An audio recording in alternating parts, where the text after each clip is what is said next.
সকল ভাই বোনদেরকে জানাই আন্তরিক অভিনন্দন, শুভেচ্ছা।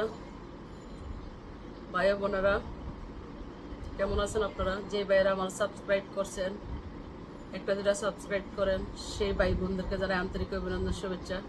তবে দেশের স্বার্থে, জনতার স্বার্থে, দেশ রক্ষাতে সকলেই ঘুম থেকে জেগে উঠুন, দেশের পরিবেশ রক্ষা করুন, জনতাকে বাঁচান।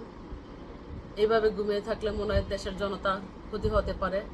আমাদের বাংলা এখন ভালো নাই, আমরা সাধারণ হয়ে ভাবতে হচ্ছে এই দেশটা আপনার আমার সকলের। তাই এই দেশটা রক্ষা করার জন্য সকলে জেগে উঠুন। আমাকে কেউ ভুল বুঝবেন না, আমি দেশের শান্তি চাই, ভালো সেবা সুসুন্দর চাই। সুদর্শন নষ্ট হচ্ছে, সেই সুদর্শন নষ্ট করার থেকে সকলে বিরতি থাকুন, সুদর্শন রক্ষা করুন। ভালো থাকবেন সকলে, খুদা হাফেজ।